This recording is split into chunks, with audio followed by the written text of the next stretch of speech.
Talk Show, Season 5, Episode 5. My name is Holly Musselwhite. I am the Senior Clinical Manager with AMN International, and I am excited to come to you today to talk about time management and a piece of it, delegation. I'm going to be joined by Lamone Brady, and I'll introduce her. I'll let her introduce herself in a few minutes, but I think we want to start by seeing where everybody's signing in and watching from today. So if you want to put in the comments, I just want to know, I'm kind of curious how many countries we're going to see represented here today. So Rhoda is in Riyadh. Okay. Hi, Rhoda. Thanks for signing in and joining us. We're glad you're here. Let's see where else we might have folks joining from. Maybe we're getting a little slow start typing your locations this morning. That's okay. It's morning for us here in the U.S., and I know for some of you it's afternoon and maybe even evening or late night. So, Alanis, you're in the Philippines. I'm so glad we have representation from there. And Makil is Abu Dhabi. All right, so we got the Middle East. Mabel is in Finland, but from Ghana. Arlene is from Kuwait. Hey, this is awesome. Great variety of places you guys are located in.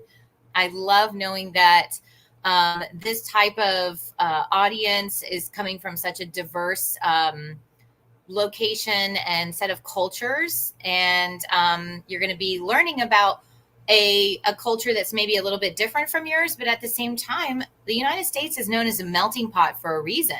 So a lot of people come here from a lot of different cultures and backgrounds and ethnicities. Hi, Melody. Thanks for joining today. Dima Katso is also in Saudi Arabia. All right, very good. Melody, I don't see where you're signing in from, but we're glad you're here today too. So thanks, everybody. All right, so let's talk a little bit about, well, actually, let me introduce Lamone first. So we'll bring Lamone up onto the screen so you can see her and say hello. Hi, Lamone. Hi, good morning. How are you today? I'm good. It's exciting.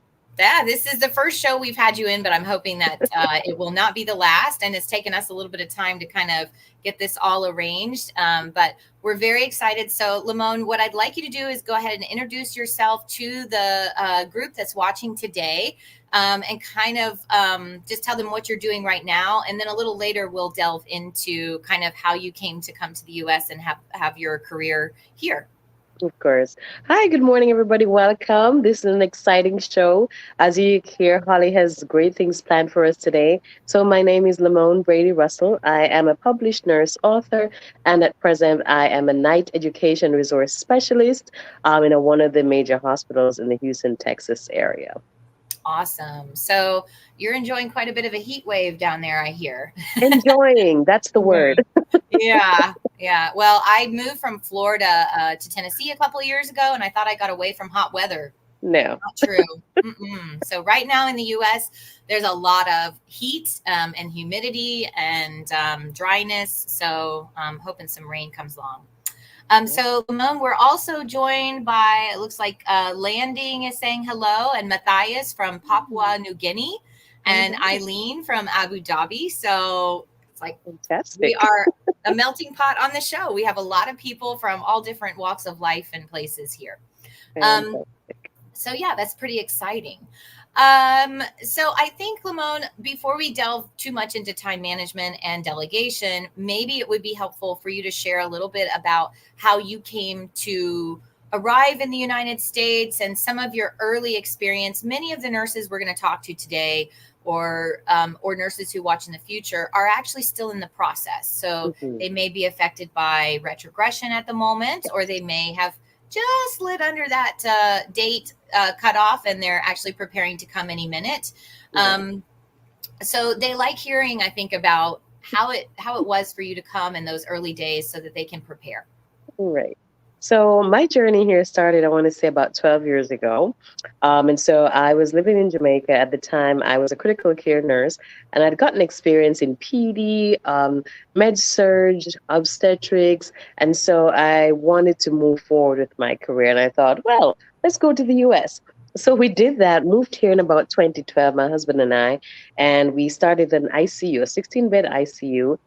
We were contracted with the wonderful AMN. So we were there for about 2 years, contracted with them. But we loved the place and the people so much that we stayed another 5 years, had our two kids there. And then just about 5 years ago, I want to say, we moved to Texas. So we're currently in Texas Mm. as my family you see coming up from Jamaica visiting with us. So we moved to Texas about 5 years ago. Since then, I moved into an ICU as well. This was a 30-bed ICU. Quickly moved into, a leadership role, clinical coordinator. Then I did an interim capacity while I was in the ICU, clinical manager.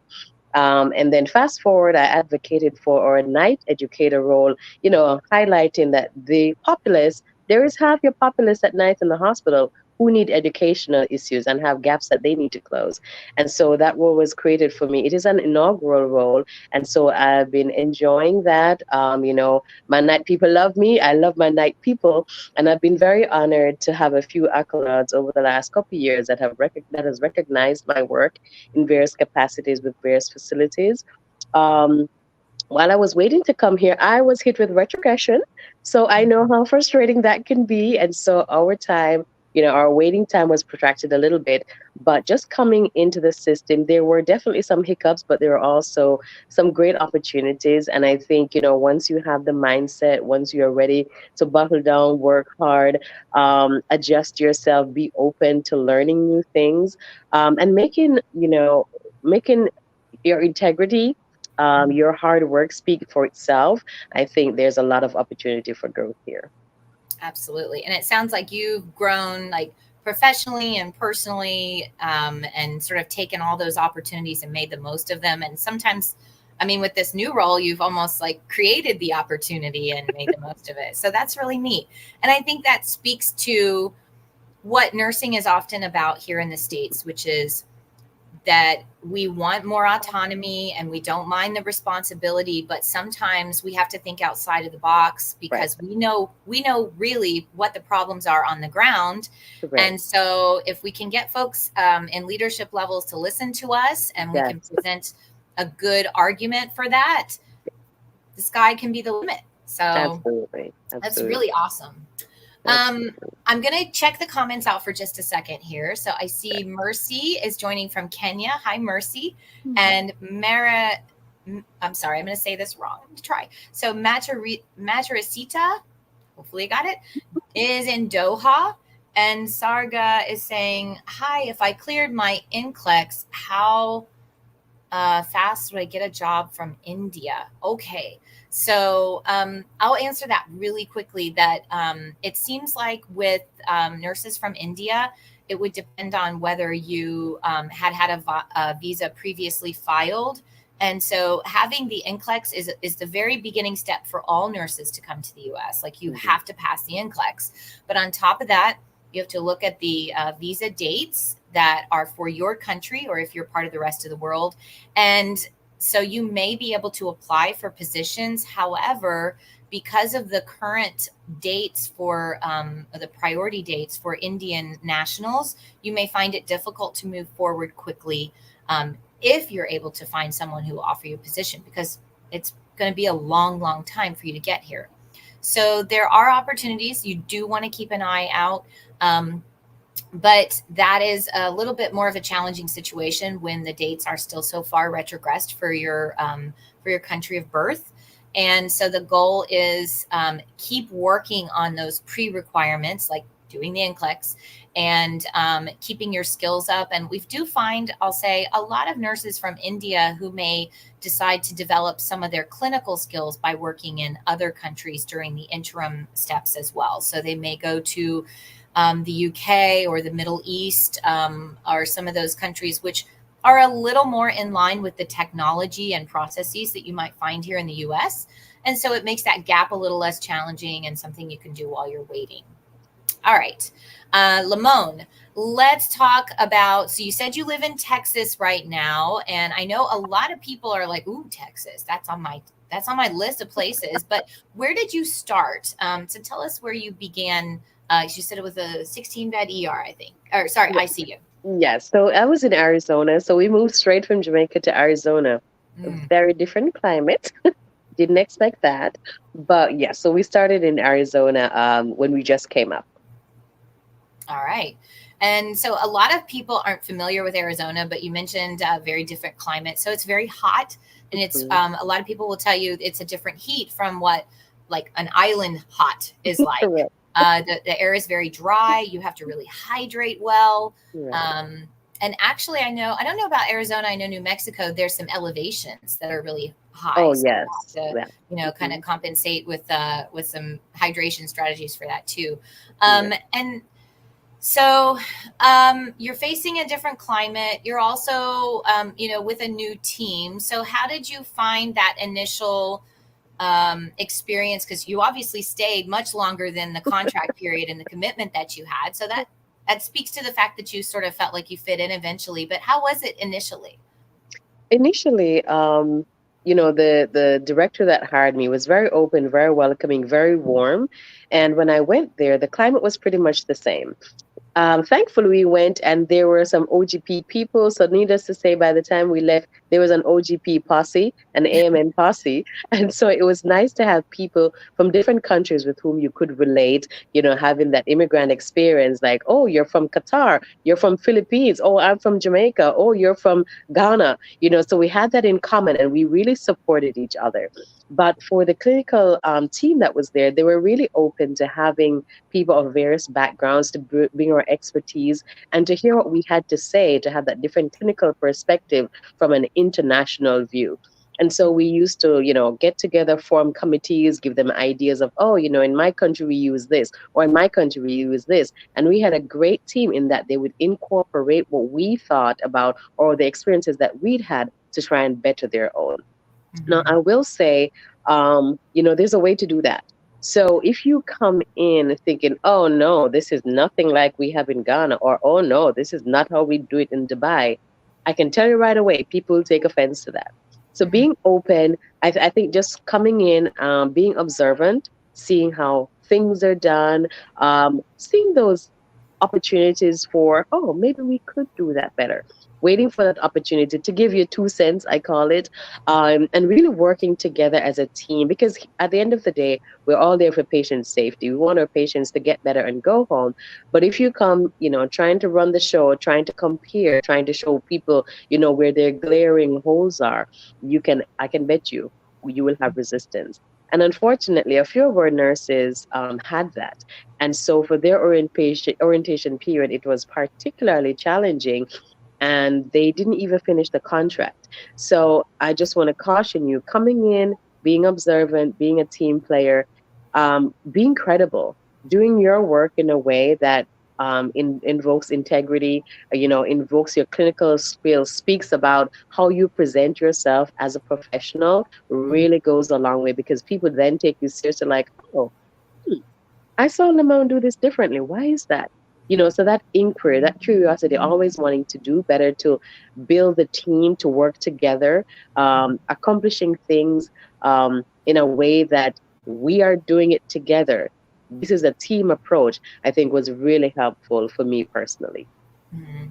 And I love that you called out the fact that you kind of can't talk about it in a negative way. Mhm. So it's important to acknowledge there will be differences, Yeah, and that's okay. absolutely. And there may be things to teach each other. So if you're open minded and they're open minded, you may get to have the best of both worlds. But Absolutely.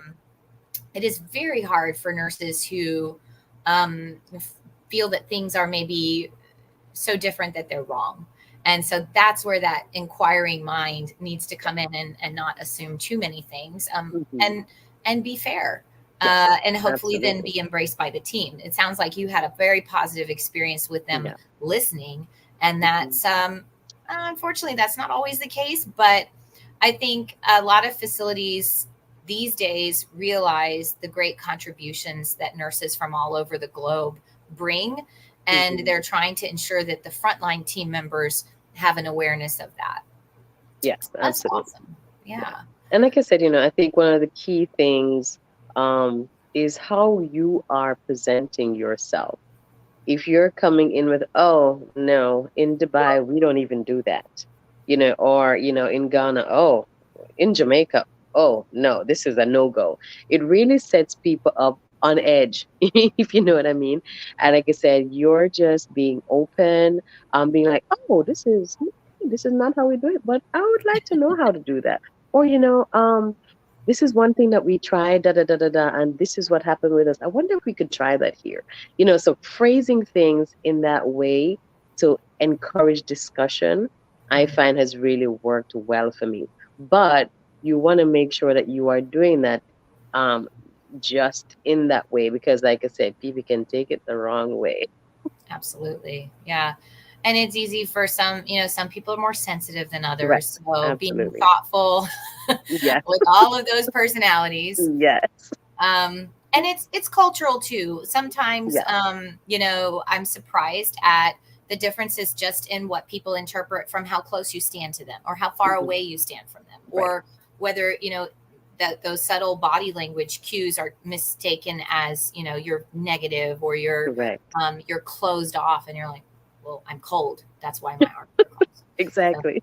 you know, um, all right, so we're gonna move into more on the topic for today. But before I do, I'll go back here and tell you in the comments we did post a link so that if you're looking to work with our team, you can check out more information with the link that we've provided in the comments for you.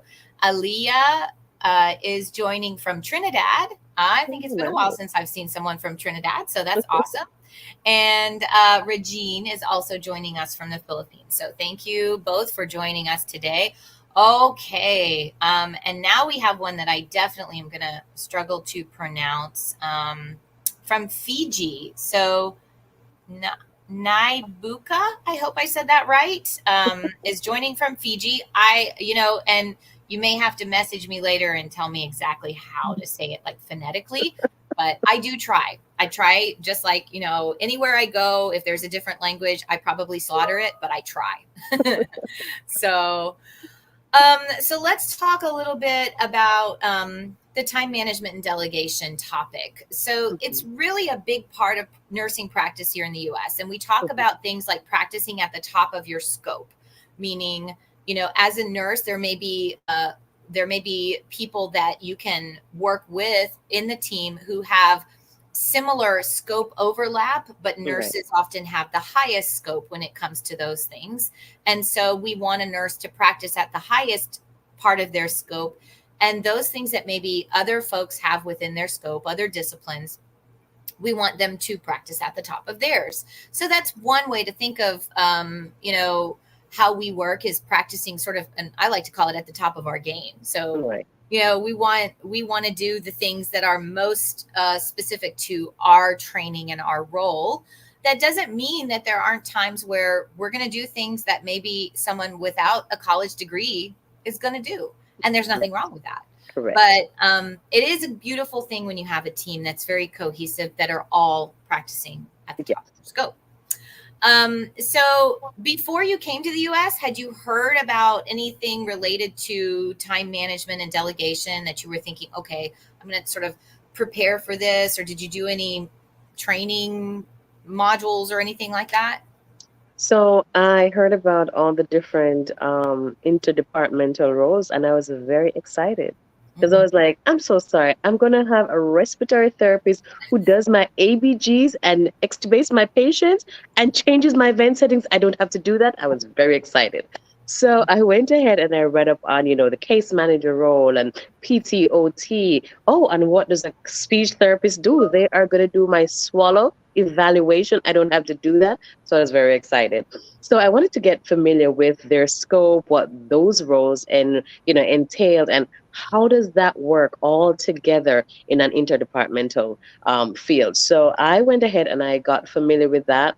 I also was unfamiliar with electronic charting. At the time, we were doing paper charting, which I happen to love and miss sometimes, but I knew that there was this element of electronic charting. So I went ahead and looked at, Cerner, and I think it was Word docs at the time, just to kind of get a feel of what does that look like. Because I'd heard the horror stories of nursing just not transitioning to electronic charting, having issues with being behind time, not charting appropriately, charting incorrect things.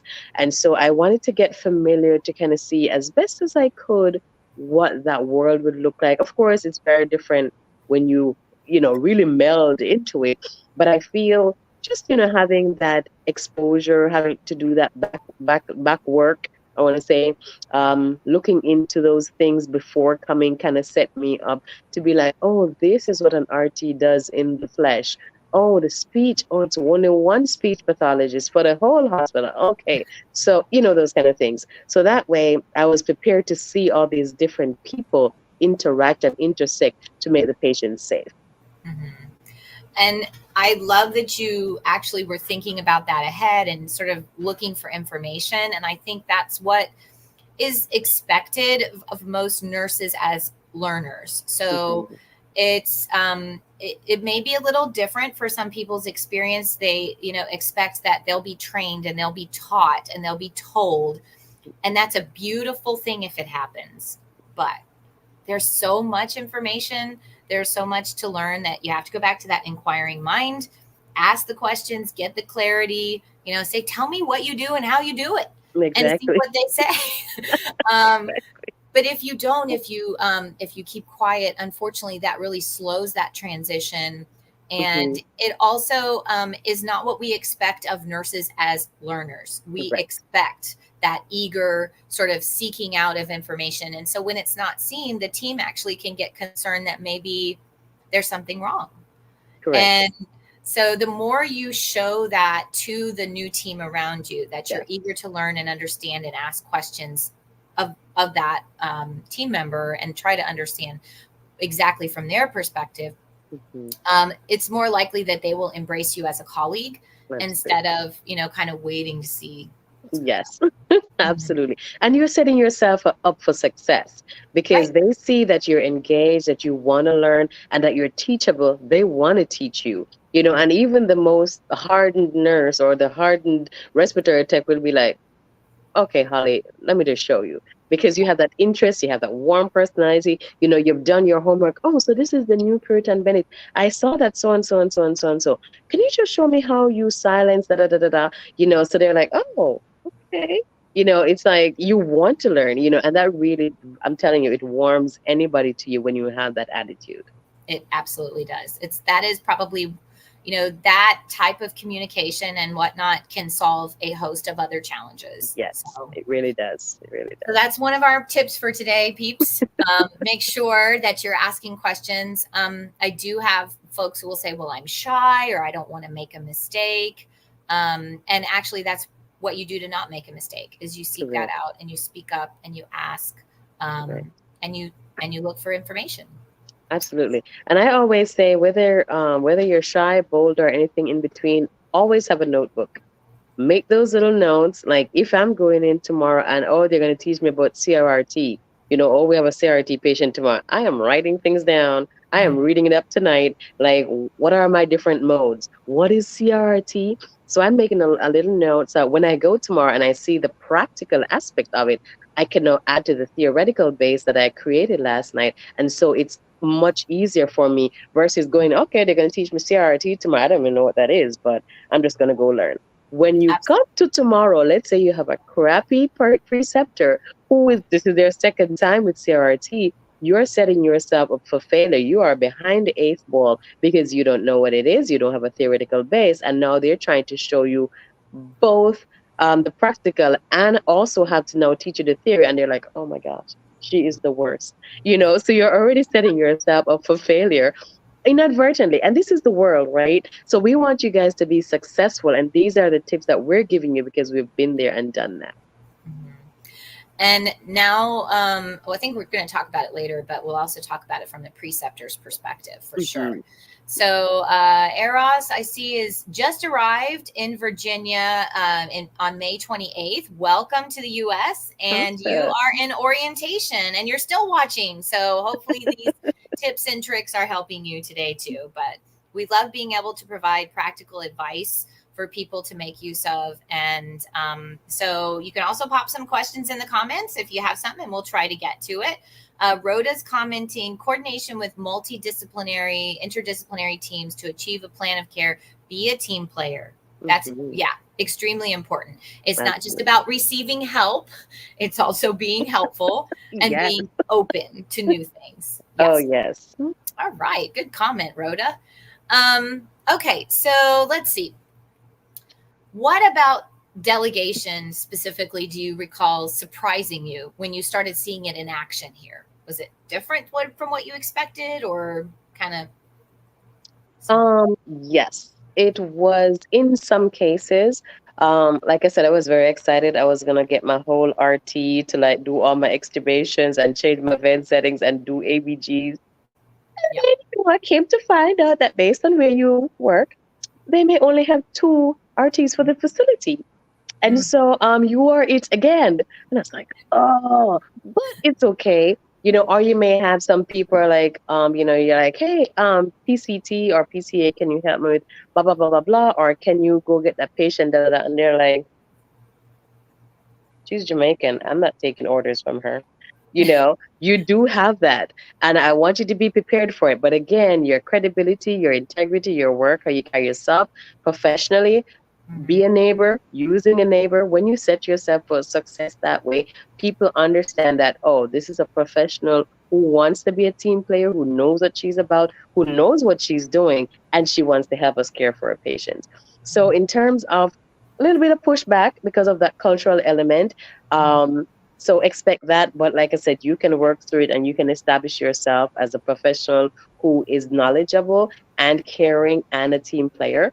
And I mhm, will also say, depending on the facility size, you may not have, a bevy of alternate people, adjunct staff. You may not have PCAs everywhere. You may not have case managers. You may not have, PT, OT. You may be it. But the great thing is you've already been exposed to those roles, so you can handle it. You're at the top of your game. You're a whole nurse.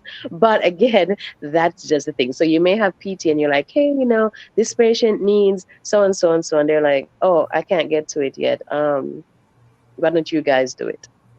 And you mhm, have to be like, well, in a nice professional way. So I have six patients, and unfortunately, this one is going to theater, this one is da da da, this one is doing this. I really appreciate your help if you could get Mr. Smith up and out of bed. mhm, Because you will have that pushback sometimes. But again, changing that perspective, how we talk about it, to get people to engage is helpful. So mhm. expect a little bit of pushback, because of course, unfortunately, everybody wants to go have 3 lunch breaks, and leave the nurse to do all the things, right? And again, because they're like, oh, you're from Abu Dhabi, we do things differently here. But again, establishing yourself as a professional who's knowledgeable really goes a long way. Mhm. And I think when we look at like what's available, what's the nursing role, making sure as well that things are, especially when you're in early orientation, taking notes Hmm. on what they tell you or what documentation there is that may Right. explain what Hmm. the hospital expects of those roles. So it's not Yeah. just about what they expect of you. Yeah. It's, maybe therapy doesn't come if it's just to ambulate a patient. They're only Right. going to do those more complex cases where they Right. need to determine a different plan of discharge or whatever, or there's a change maybe neurologically speaking and they think maybe therapy should take a look. But Hmm. if you understand what the formal is, the policies and processes of that facility and the expectations of those different roles, you Hmm. also sort of set yourself up for being able to stand up for what is Oh, expected, yes. you know Absolutely. yeah. Absolutely. Absolutely. And that's where um, that coming into it, knowing who does what and what their scope is important, because then you avoid the duplication in roles. You avoid taking on everybody else's role and not getting what you need to get done. So I relay a story the other day. One of my new grads, she was a PCT, and for those of you who don't know, PCT is like a patient care technician. Most of the times they're like nurses in nursing school, but they're doing a PCA role where they're like a nurse assistant. And so, she was a PCT on the same floor, and now she was becoming a whole new nurse. So she had just done her NCLEX. She was orienting to this new grad role. And so she was with her preceptor. They asked the PCT, who, like I say, is like a nurse's aide, to, hey, can you take out this IV and get this patient's belongings, so she has to be discharged. And the PCT was like, okay. So she left thinking it was going to be done. She left, ran over to this other patient that was decompensating, only to find out later at the end of shift at 7:30, the patient's husband brought her back because she still had her IV in. Oh no. That's a problem. So, Yeah. needless to say, she was just like, "But I told her to do it." I said, "Did you get confirmation? Did we follow up?" When they spoke to the PCT was like, "That's not my job. I'm not doing that." And I just walked away. So being able to hold your person that you have delegated to responsible, having that feedback loop that we've closed, making sure that, again, just like Holly said, you're at the top of your game. You are still responsible for all things that have happened to that patient. And Mhm. so, of course, she got some disciplinary action, unfortunately. But it's because she delegated something that could have been done by this person, but it wasn't done. And of course, it came back to her as the nurse.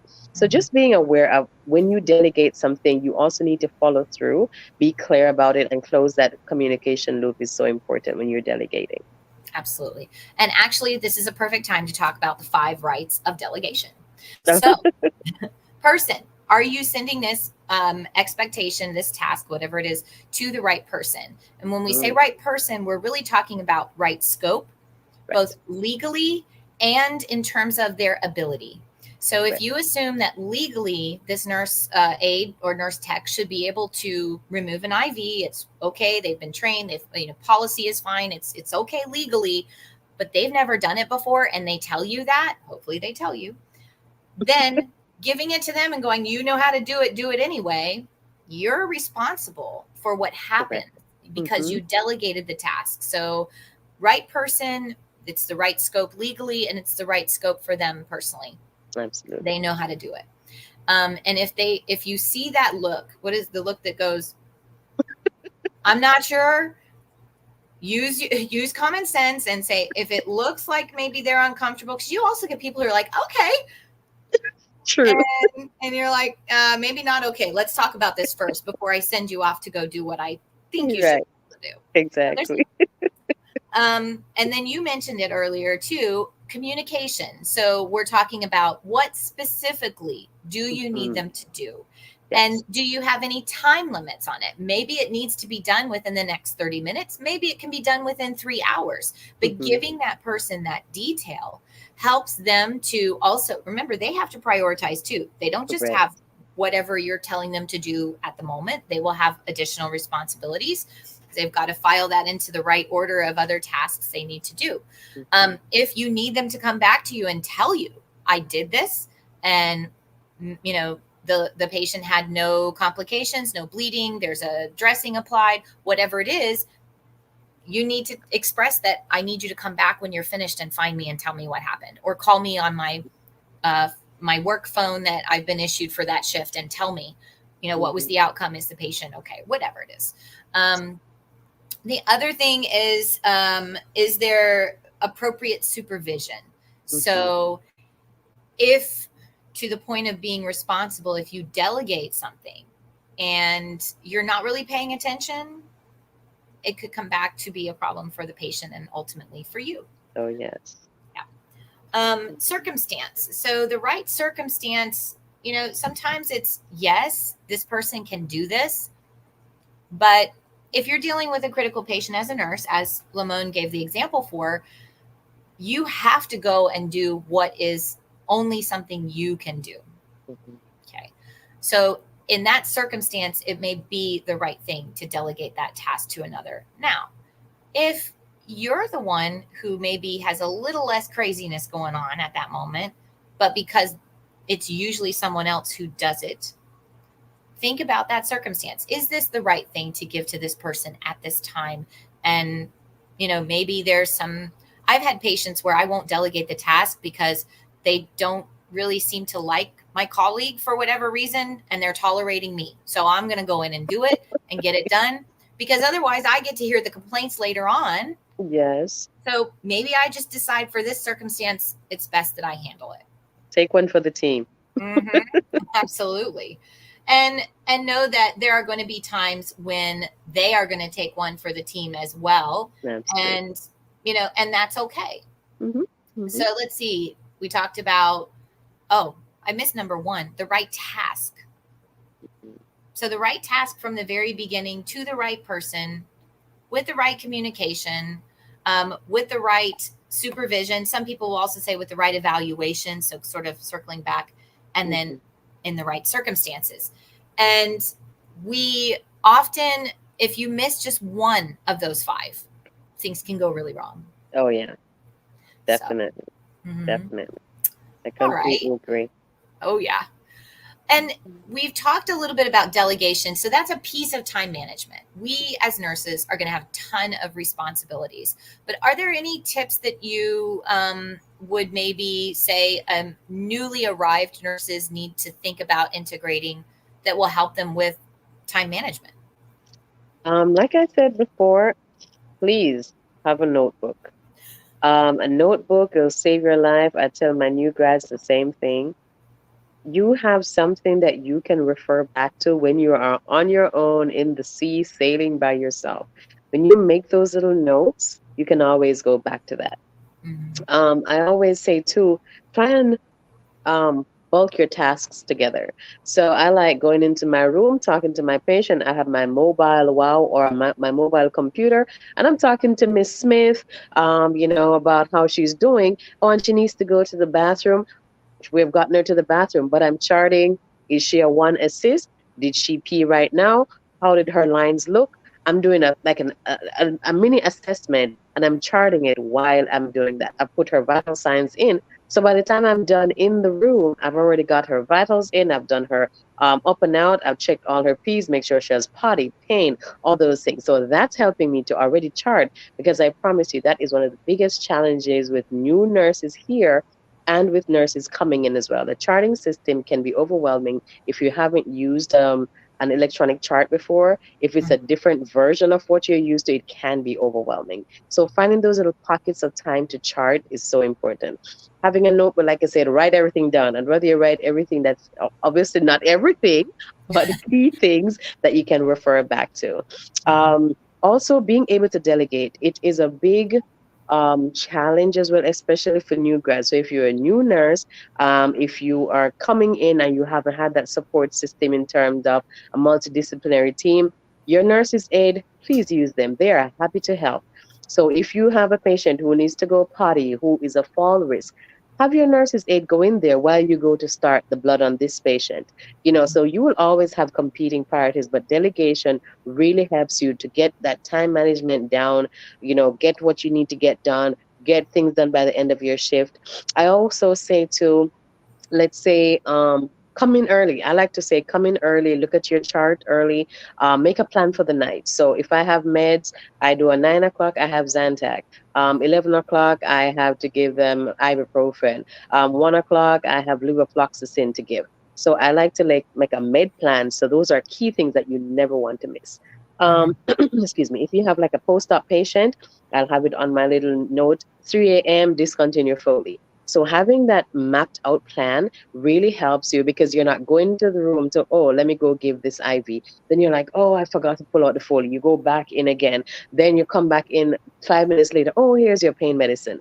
That patient is getting interrupted sleep. They're like, oh my gosh, this nurse is all over the place. You're wasting time going back and forth, back and forth, back and forth. So putting those tasks together, having a plan, charting in the room, coming in early, making sure that you're familiar with what is going on with your patient, those things are helpful for me because it helps with time management. Mm-hmm. Those are all great tips. I think I've used every one of them too. When it comes to delegation, uh, I think the other thing that I, at least from my personal experience, I worked with a lot of nurse techs who were very rarely in school at the time, Mm, which I know is really popular now, at least in certain areas. But I did have a lot of nurse techs from different backgrounds. mm, And so, there was some cultural overlay and communication could be difficult. But I also realized that, we do so much computer charting that sometimes it would feel like I'm going to work on the computer and you get to go do the messy stuff. yeah, And true. so sometimes I would also communicate with them sort of where I was going to be or what I was going to do. So, like you gave the example of going to do the blood transfusion. Would you mind getting this patient up? I'm going into room Mm-hmm. 10 to start a blood transfusion. You're right. And it kind of puts it together that I'm not just dumping this task on you because you're lower than me or you're not as Absolutely. important. As a matter of fact, you're going to prevent the fall. Yes. And so that's really important. There is value in that individual, but if they feel, sometimes you'll hear them say, well, they just give me all the dirty work, and they Mm-hmm. never help clean the patient up, and they never do Oh, this. And that's not there are some people who unfortunately probably look at it that way. But mm-hmm. if you want that team, the better thing might be, you've got a patient, I've got a few minutes, let's double time it. I'm going Yes. with you. We're going to clean this patient together. We're going to get it done. And that can't happen all the Mhm. time. But Yeah, when it can, those folks then realize you're not afraid of doing it, and you're not just trying to give it to them because you don't want to do it. There are other absolutely, things. Holly. So communication. Absolutely. Yeah. Communication, communication. And I'm so happy you brought that up because that it really can be a sore point, especially with your nurse's aides. Mm-hmm. So I personally like to, beginning of my shift, I do like you get your handover from your nurse, but I also like to do a handover, collaboration with my nurse tech. So, okay, so, bed 3, 4, 5, these patients, Smith, Rodney, and Tran are our heavy cases. So my plan is to let's do a bath at 3 o'clock. Let's do a turn at so and so. And they're like, oh, okay. Miss Lamone is in this with me. So it establishes that respect that we're working together, that team approach. So if you get caught up at 2 o'clock and you don't get to do her bath because you already had a plan, you already emptied potty for this one, you already got this one up and out, she realizes that you're working with her. So if it comes to 2 o'clock and you are busy with the bath, she has no problem. She just grab somebody else and get that bath done. So Mm-hmm. those are the kind of things like I said, I completely endorse what Holly is saying. You've got to have that communication, that openness, that willingness to get gritty too, because this is nursing. We see Mm-hmm. a lot of bugs and we clean a lot of poop, and we're in this together. So if I have somebody who can help me, yes, thank you. Mm-hmm. Absolutely. Yeah, we do clean a lot. We do. Um, Whew. So Rhonda, Rhonda says, ICU nurse here in the UK. I would do anything to have the therapist extubate and do my ABGs for my patients. There are trade-offs, Rhonda. They are trade-offs, Wanda. Yep. So when they may remove something that's within the scope of someone else, they're going to probably give you something that you may be like, oh, I didn't have to do that before. So yeah. But see Yep. that as a learning opportunity. You're like, Mm-hmm. oh, I've never had to, run a CRRT before. Huh, maybe I could like dialysis. And that's one good thing that I like about that you get exposure to different things. Like even education. I did not know I would end up in education. As you see, my master's is in business and leadership. But, we had a great education director and an ICU educator who were very engaging and just resourceful. And I thought, that is so awesome. Maybe I couldn't teach in a nursing school, but I would love to do hospital education, I think. And so that led to the advocacy for this role. And as fate would have it, it was an innovative leader who realized what my passion was and how helpful it would be to the hospital. And so she created that role particularly for me. So, learning new things while you're here, being able to dabble in different things is really helpful. And I find that it really gives you a different behind the scenes peek at what you can do. Mm-hmm. Absolutely. And so we have a few more sharing where they're from. So Shireen is watching from Riyadh. Maki is joining from Lesotho, and Worthy from London. So we have another UK watcher.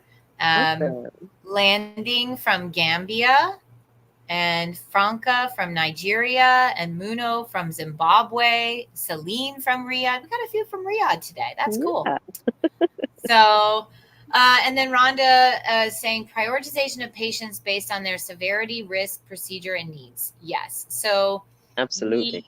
we look at all of those aspects. I think what I hear a lot from nurses who are just coming in and who are going through orientation Mhm. is that they're not sure when to step in, or like let the preceptor sort of guide everything, or and stay kind of passive and watch and learn that way, or to be actively involved. So Lamone, you probably would preach the same thing, but I'm going to tell you that Mm-hmm.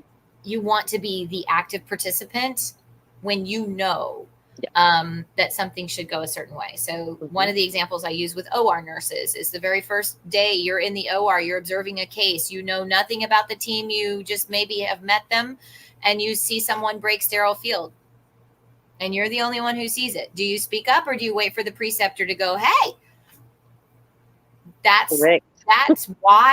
that is why hospitals do hire nurses from other countries, because they do know that those core knowledge elements of Mm-hmm. being a patient advocate are inside of you.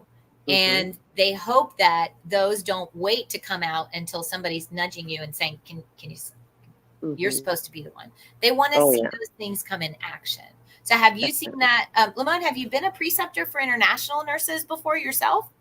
I have, I Yeah. have, and like you said, it's one of those things where you're like, oh gosh, do I want to overstep? But that's not right. But should I say something? And it can be tricky. But like you've quite rightly said, the knowledge and experience that you bring, nursing is nursing wherever you are. So those clinical skills, your nursing assessment, your patients with patients, it's the same wherever you go. So having that clinical background, knowing what you're doing, having that clinical expertise, it's the same anywhere you go. All you're doing is learning about somebody's policies, their e-chart, what their culture might be a little bit different, and that's all you're doing for orientation. That Mhm. is truly it, because you are a nurse at core. So trust that judgment and go with that clinical instinct that you have. The other thing is safety first every time. If you see a patient that is wobbly on their feet, it is the same thing that's going to happen in Riyadh, that's going to happen in UK. Yes, you might have different fall risk systems that you'll use to grade the patient, but a fall is a fall is a fall. An infection is an infection is an infection. So just like Holly said, if they're breaking sterile feed, you need to say something. You say something, you do something about it, and you can say to your preceptor, hey, they're breaking the sterile feed. Is that am I seeing that right? You can say it in a way. You can't be like, hey, surgeon, you're being terrible. Obviously you're not going to say that. But, Mhm. being able to, again, it will earn you respect. Because they're like, oh, she's smart and observant, and she's not afraid to put patient safety first. That's the kind of nurse that they're looking for. Somebody who's open, somebody who wants to learn, somebody who wants to make our team better, and they're looking for that. That's why they've hired you. They've looked at your background, they've seen where you're coming from, they see that you're teachable. So bringing those elements in, I think, is so important, and that's what makes you different. And valuable to the team, because you're bringing all these other elements and that expertise and that exposure and that, historical, clinical nature of whatever you were doing here to make the team better. So don't be afraid. Safety first, speak up. And of course, like I said, being able to just acclimatize, so important. Yes. And to the experience with being a preceptor, we find that every preceptor may have a different approach. Some Mhm. nurses, unfortunately, they end up with multiple preceptors, and that may not be ideal, but there are maybe some benefits as well They are. if you're looking for the positives. Yes. But one of the things that we do see as well is sometimes they don't give really specific feedback.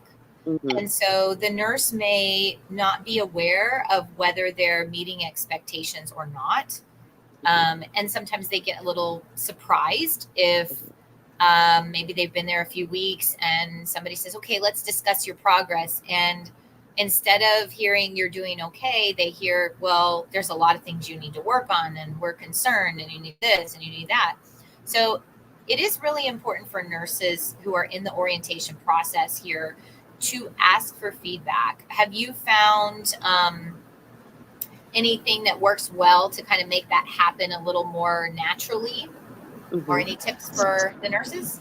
Right. So, in the preceptor programs that I've been, and now that I'm in education as well, what we do is that we have check-in points. So, in the first month, we'll do a check-in every 2 weeks, and then you have, like you said, a main preceptor. Sometimes we try and toggle it and maybe give them an alternate preceptor. And the good thing with that is, okay, this is the way Lamone does things. Okay, she comes in early. She makes a plan for the night. She tabulates her medication in her little tab box. We bathe at 3 o'clock in the morning. By 5 o'clock, we're looking at notes to make sure that we're handing over. We may have missed anything. That's how Lemon does it. My other preceptor, she doesn't come in early, but she has this very neat paper, let's say, that she has, or this, this thing within the chart that she does, that is her chart list, or that is her task list that she goes by. And 12 o'clock, she likes to do a huddle with me, or with her PCA, and they figure out what are we going to do for the rest of the night, how are we going to do bass, blah blah blah. So everybody does their thing differently, and it's nice to learn from different people, so that when you are on your own, you can use your own way of doing things, but you can take a little from Lemon, you can take a little bit from Holly. Ooh, I like how Trisha did that. Oh, you know what? I liked how Jason did that. And you can form your own way of doing it. If you come and you have one preceptor, oftentimes you mimic that, and sometimes it can be a little bit limiting. Can be great because then you will have one person that you have to deal with, but I personally find that having at least two preceptors is helpful because it gives you that added experience, it gives you that added perspective, and so you can pick and choose kind of what you like from both and then meld it to your own. The other thing I'd like to say too is absolutely having those check-in points after a week. I like to check in with my new people, once a month, as the overall educator. Like, how's it going? We check into that preceptor preceptee relationship, because sometimes your preceptee, who would be you guys, are not comfortable saying to the preceptor that we are not syncing, we are not melding. And that happens sometimes. And we go into that relationship and kind of see how best we can repair that, or lend some perspective to the preceptor, like, hey, she's a visual learner, or, she does well with black and white. So let's give her, something paper. She's not great with the electronic aspect of it yet. How can we help her to be better? How can we adjust our learning style so that she will catch on faster? And sometimes we have those conversations with your preceptors. But as a preceptee, feel free to, say to your leader, or even have that one-on-one with your preceptor. I am a identify what your learning style is. I'm more of a hands-on person. Can you show me how you, drop that NG? I've never seen this type before. And then can I try with the next patient? That shows like, oh, she wants to learn. She's identified her own learning style, and now she wants to practice that. Nothing is better than hands on practice, but you want to be safe when you're doing that. Right. So having that feedback, open communication, building on it. That notebook, I can tell you all the time, adding to what you've already learned. They showed me this today, making a note of the key things. So we intubated a patient today. This is where we got the supplies. This is the machine that we use. They used this tackle box. Oh, they call anesthesia here. This is what the policy is. Making those notes is so helpful, because when your preceptor is checking in and they're like, okay, so what were some of your challenges this week? Oh, none.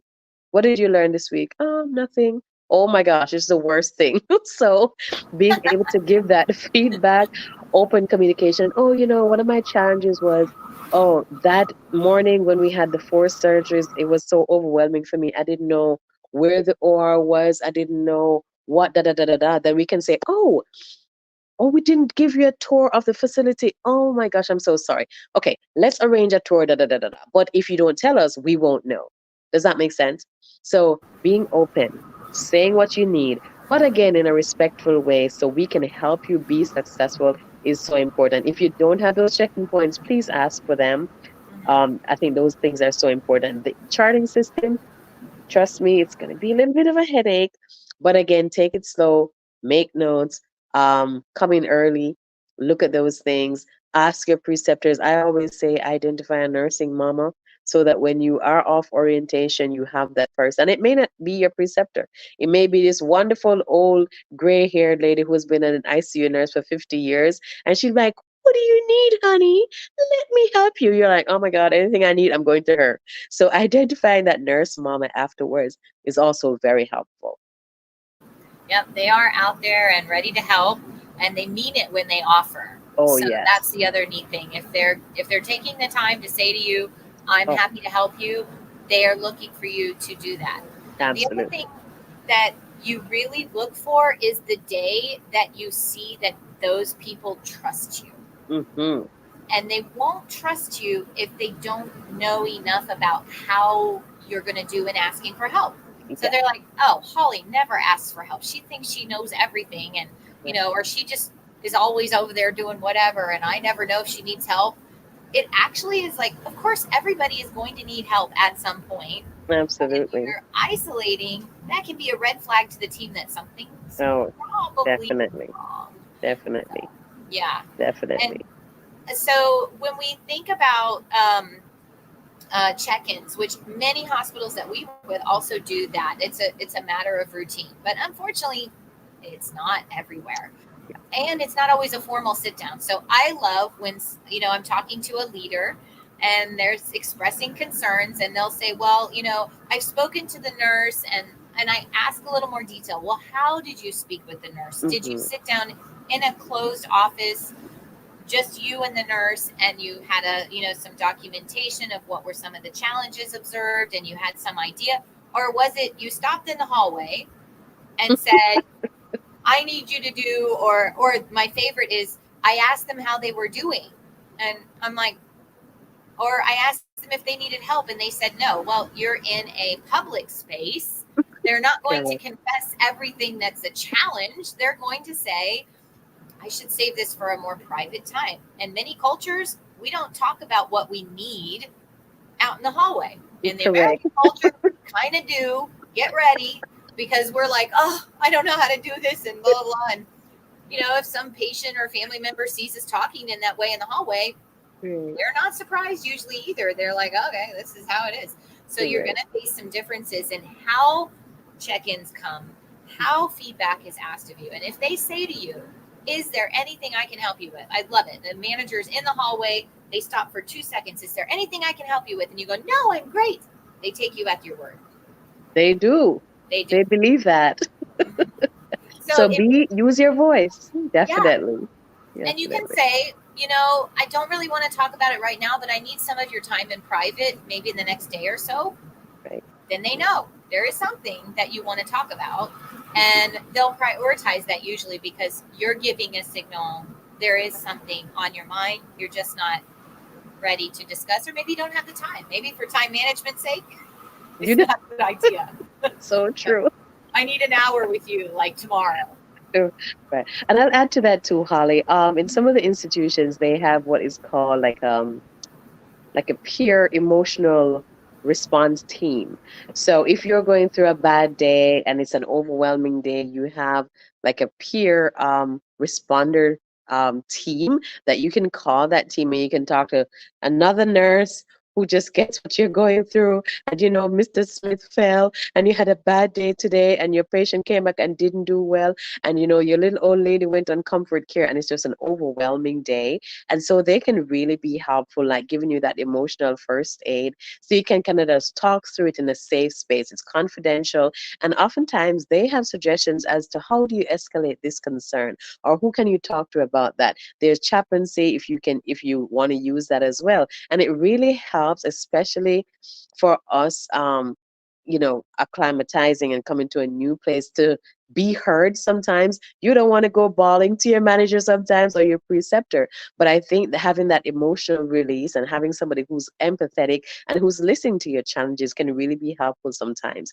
So if you do have that as an option at your facility, please use it. It's very helpful, cathartic even. That's great advice. My final piece of advice on this topic is going to be, with everything that's happening, it's really important to also take time to digest and Hmm. analyze. Did I Absolutely. see my preceptor do something that maybe I wouldn't have done? Maybe I should talk about that and understand what their perspective is, and say, typically we would choose to do this in a different order, or we would prioritize something else over this. And once you start to do that a little bit, you begin to understand where you may need to do what they do, because Right. there's a good rationale for it, or Hmm. maybe your way of doing it would have been perfectly acceptable as well. But if you don't Yeah. know, you can't move forward. You're kind of stuck. So Okay. digesting things, we call it debriefing a lot of times, Yes. will Yes. get you a better understanding of what happened. And you can also say to that same person who's showing you something, if you were doing this again, is there anything you would do different?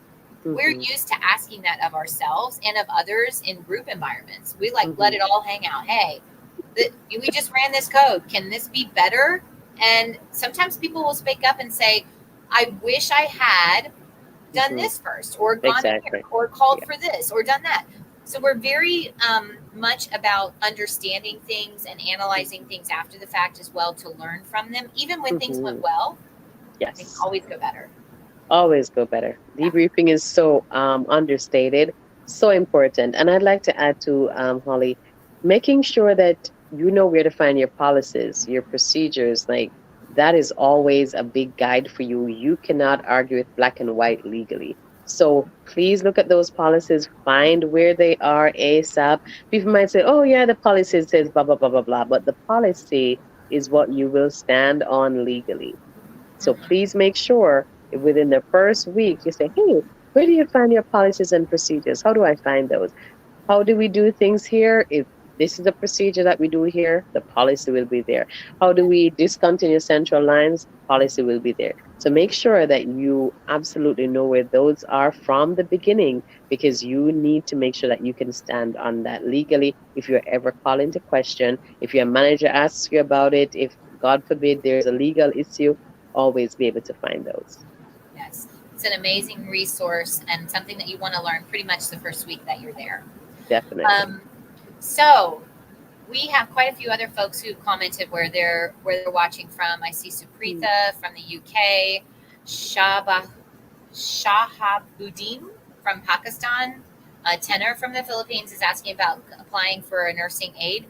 There are visas available for nursing aides. However, that's something that you have to check into separate from the type of visa that you get for being, well, I won't say separate from the type of visa, but there's a separate process, I would say, because it doesn't require the same things as it would if you were an RN. And right now with retrogression, it's not just RN visas that are affected. It's a lot of Yeah. different visas that are slow and not moving well. So again, get that NCLEX done if you haven't already. Get in touch with an organization to look at applying for positions. We did provide the links if you're interested in looking into what we are doing currently. We do have a show coming up, two shows coming up in the near future where we'll be talking about what's going on with immigration. As we do every month, we do a monthly immigration show where we take your questions live with our legal experts. So that's going to be coming up. And we also have shows where we talk about what are the current positions that are open and what are some of the places that we think you might be interested in learning more about. So, Lamone, it's been delightful to have you on our show. I hope that we'll have you on again as a guest. And you've shared some really great insights. I think everybody who is on and who watches in the future is going to find this episode to be extremely helpful. So, thank you so Wonderful. much. You're so welcome. All right, everybody. Goodbye for now and have a great rest of your week. Thanks for joining us.